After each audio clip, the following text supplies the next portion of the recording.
This box is crazy!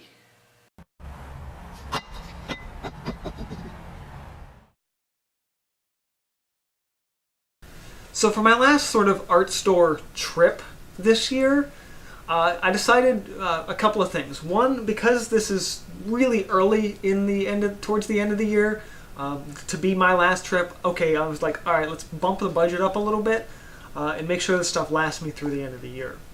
The second thing is, rather than just picking everything out and showing you things one by one in this video, I decided just to highlight a couple of things that are maybe new, interesting, different, just a couple of things that I think are worth mentioning.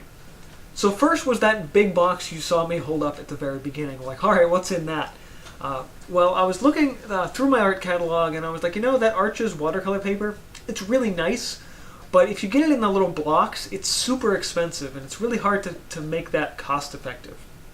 However, between whether you buy online through Utrecht or online or in store through Blix, you can get big, I think they're 22 by 28 sheets of watercolor paper, open stock, and you can just buy them on individual sheets, or I think maybe like in a carton of like maybe 10 or 12.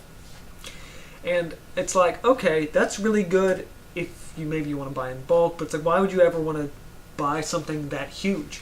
Well, if you buy it in that size and cut it down yourself, it is way cheaper and much more affordable and cost effective for you. So I think for that, at least going forward for me, when I do a more, I would say, in-depth watercolor piece. It's not something I do often, but every now and then I just want to work in either, let's say, watercolor or gouache on a more rigorous basis. I think rather than just doing little side projects or demos, I just want some nice watercolor paper for that. So I got a couple of the big sheets of the Arches, and I'll be able to cut those down to whatever size I need. But I'm not opening that box right now. I don't really have any way to store it, so it's just going to stay in the box sealed, just to be sure that it doesn't get damaged here in the studio. Next thing worth mentioning, I picked up a couple of Liquitex paint markers. I haven't taken them out of the bag yet. I got one of the thinner black ones and a big thick white one, which is 15 millimeters is the big one. I've had my eye on some of these for a while. I'm not entirely sure what I'm going to do with either of them, but it is something that's like, okay, this is something that I hear about from time to time. I hear a lot of artists just rave about paint markers. And I was like, you know what? Just I'm going to start my stuff off real simple, just black and white. See what I can do with them, and see what all the hype's about. Another thing I picked up that again I think it's worth mentioning is some Super Sculpey. This is clay. Like, okay, that's really weird. You don't work with clay. You work two-dimensional. Why would you do that? This is I've worked with Super Sculpey before. It's not like this is totally new. But I saw something a while back where somebody had taken a glass bottle of something. In this case, I have a handful of liquor bottles around. And what essentially you would do with this is you would sculpt something on top of the glass bottle and then paint it to look just really crazy, intricate, something like that.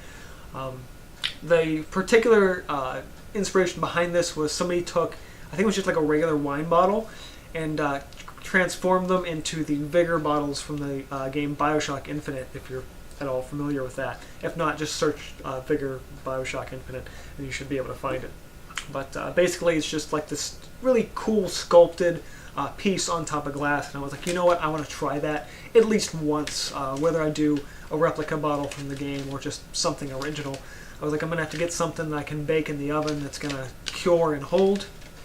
Hopefully the fact that this is going to be on glass won't completely destroy either the bottle or the clay itself, but you know what, I think it's worth a try. Now, if you saw last week's video when I talked about some new paint colors I had, specifically Golden's Smalt Hue and Liquitex Red Oxide, you might think, okay, that's cool, and I was talking a little bit about my sort of future palette in 2017.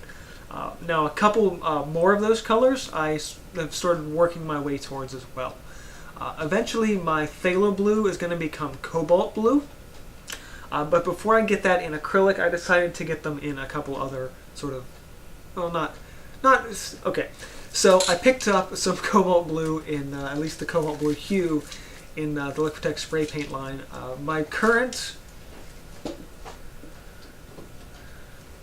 current blue is Cerulean Blue Hue 6. It's a much sort of brighter, sort of bright sky blue, maybe like a powder baby blue if you want to go that route. The Cobalt Blue is more of a traditional, sort of regular, middle-of-the-road blue. This is, both are very, I would say, red biased colors, but this is a much darker, warmer blue than the Cerulean is. And I was just, you know what, I think I want to try this in the spray paint before I decide to get in a tube of regular acrylic. I also picked up the same Cobalt Blue in gouache because I definitely wanted a good blue for that. I don't know what kind of blues I have in. I don't have any blue gouache right now. My watercolor blues are Cerulean Pure, which is really transparent. Prussian Blue. I have some indigo, and I have some old. Prussian Blue and indigo are both very dark and opaque. I have some really old ultramarine, but I don't like ultramarine in general. And I feel like Cobalt Blue is a good blue that is similar to ultramarine without being ultramarine. So that's why I decided to pick that up. In addition to those new colors, I also picked up some Titanium Buff. This is also called Unbleached Titanium in a few lines. Basically, it's similar to a Titanium White. I think it's actually, yeah, it's made with the same Titanium White pigment. But rather than being a strong white, it actually is more of a yellowish white cream color. I've had my eye on that one for a while, and again, really happy to have it. And the final thing that I think is worth bringing up is a color from the Golden lineup in a little jar, which is a little bit more unusual for me to get a full jar of a color, at least something that's this new for me. And it's Golden's Micaceous Iron Oxide. Now, I first saw this in one of Golden's videos here on YouTube, just highlighting the product, and I was just like, I might have to try this. Now, one thing that's kind of kept me back from buying this before is, one, for this little jar, and a lot of jars in general, it tends to be a little pricey. This color in particular is significantly more than what you might find on a regular jar of something like a Titanium White or a Mars Black or whatever. What makes this so different is it's somewhere between a heavy body iridescent color and an acrylic medium, and it sits interestingly between them. What I found to be, again, using the word interesting all the time here, what I found to be really interesting is on the little color swatch at the bottom here, it looks to be a rather transparent color, but listed on the back of the jar, it's listed as a very opaque color. So I guess it's going to depend a little bit on how you use it. One thing that showed in the video is the heavy body formulation doesn't really operate like regular heavy body paints. It's a little more, or a little less viscous than a regular heavy body. Golden themselves describes this stuff as black gesso with a bite. So it's basically going to dry to something similar to like a fine sandpaper, but it has sort of this, it's a black, it's just like a Mars Black kind of color, has like little flakes of shine to it. I'm really looking forward to using this, possibly as an alternative to say mixing fine pumice gel with black paint. I can just use some of this instead and create a nice dark textured support. Again, not sure how I'm going to use it, but I'm really excited to have it, and definitely worth highlighting today. So those are some new things that I've got happening here in the studio. I got a few more things than just what I showed, but I think those are the most substantial. I hope these few things that I showed off today have inspired you to pick up some new tools for yourself and see what you can do.